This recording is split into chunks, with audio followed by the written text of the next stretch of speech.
Mirë se erdhe në botën ku askush nuk është i pafajshëm.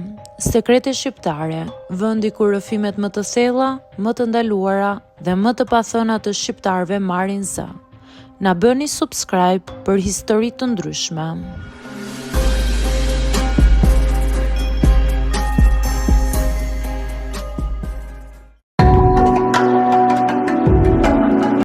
Nuk e kisha menduar kurrë se një punë administrate do të më ndryshonte jetën.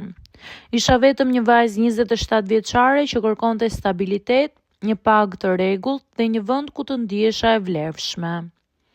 Kur më telefonuan për të filluar punë në bashki, isha e bindur se më në fund gjërat po merrnin drejtimin e duhur. Nuk kisha as iden më të vogël se po hyja në një botë tjetër, një botë ku asgjë nuk është si dukej. Ditën e parë më pritën me fjalë shumë të mira, me kafe dhe me komplimenta. Këtu jemi si familje, më tha shefja e sektorit, një grua rreth të 50-tave me këpucë që gërvishnin dyshemen sa herë vinte drejt tavolinës time.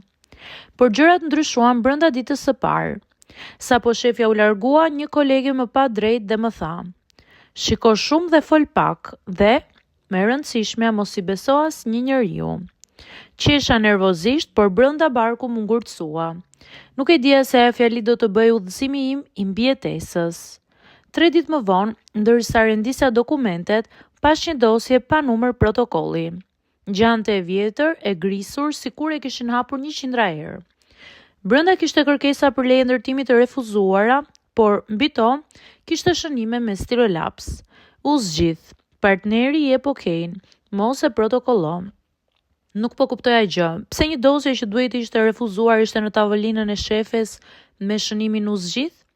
Pse ishte e fshehur dhe pse askush nuk fliste? Ja tregova koleges së re. Ajo mbylli dosjen me nxitim dhe më tha: "Ti nuk e ke parë këtë. Po të pyetën thuaj që nuk e parë gjë." Fjalët e saj më shpuan barkun si thik. Më pas filluan oraret e vona, ora kur në fakt binte dhe maska. Në bashki pas orës 5 ndërtesa ndërronte fytyrë. Dritat fikeshin pjesërisht, njerëzit që ditën ishin të stresuar, natën beheshin të qeshur dhe të lumtur. Hapeshin shishe, lëviznin zarfe, përmendeshin emra firmash, persona, kush i përkiste kujt. Unë rija në tavolinën time duke u shtirur sikur po punoja. Dhe dëgjoja më shumë se ç'duhet të dëgjoja. Një natë pash diçka që në fakt nuk duhet ta shija. Ishte shumë vonë, isha vetëm në katin e 2 duke mbledhur letrat sepse nesër kishim inspektim. Po kaloja në korridor kur dëgjova zëra nga një dhomë që sipas planit duhet të ishte e mbyllur. E hapa pak derën. Shefja e madhe e planifikimit ishte me 2 burra me kostumet e errta. Në tavolinë kishte zarfa shumë të trash. Njëri prej tyre i hapi dhe pash qartë lekët që rrëshqisnin mbi tavolinë. Ajo tha: "Dosje do t'i fusim te lista e urgjencës. Ti më sill njoftimin e financës brenda javës." Një prej burrave qeshi: "Edhe shpërblimi tjetër vjen sapo të dalë vendimi, e di që funksionon gjithmonë." Për pak më ndali fryma. Ktheva shpinën ngadalë, por dera kërciti lehtë. Gjithçka heshti. Zëri i shefes ras si thik. "Kush është aty?" U fsheha pas një shtylle. Mu drodhën këmbët.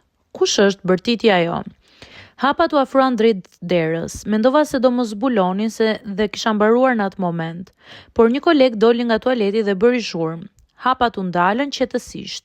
E lash frymën shumë pak dhe dola vrap nga ndërtesa pa kthyer kokën. Në mëngjes, shefja e madhe mu afrua pranë tavolinës time dhe ajo kurrë nuk më fliste, por atë ditë më buzëqeshi. E di që ke ambicie të mëdha. Këtu shpërblen njerëzit e urtë, mos u ngatro me gjëra që nuk të takojnë. Jeta është më e thjeshtë kur nuk sheh shumë. Çdo fjalë e saj ishte kërcënim i fshehur. U ktheva tek tavolina ime me duar që më dridheshin. Ajo e dinte që unë e kisha parë. Pastaj filluan rastësitë e çuditshme. Një ditë gjeta çantën e rrotulluar, ditën tjetër më humbi dosja që punoja. Në telefon mora një mesazh pa emër ku thuaj: "Mos haro, të gjithë jemi të zëvendësueshëm." Në ashensor, 2 burra më panë sikur po matnin nëse do të flisja apo jo. Kolegja ndërkohë më tha: "E di çfarë ke parë, mos fol, këtu njerëzit jo vetëm pushohen nga puna, ndonjëherë zhduken nga sistemi." Nuk e di nëse donte të më mbante gjalla apo të më friksonte. Sot jam ende aty, por çdo ditë ndjej se ec në tejën e thikës. Nuk kam luksin të iki, kam kredi, familje dhe përgjegjësi. Por çdo ditë pres që dikush të më thëras në zyrë dhe të më thonë, na duhet të flasim për mbrëmjen e asaj nate. Ndonjëherë ndjej se në bashki punoj fizikisht, por psikologjikisht jam në burg. Dhe ajo që kam parë më shoqëron çdo ditë prej asaj nate, sepse realiteti që pash nuk zhduket, thjesht mbyllet në dosje pa protokoll, ashtu siç jam mbyllur edhe unë.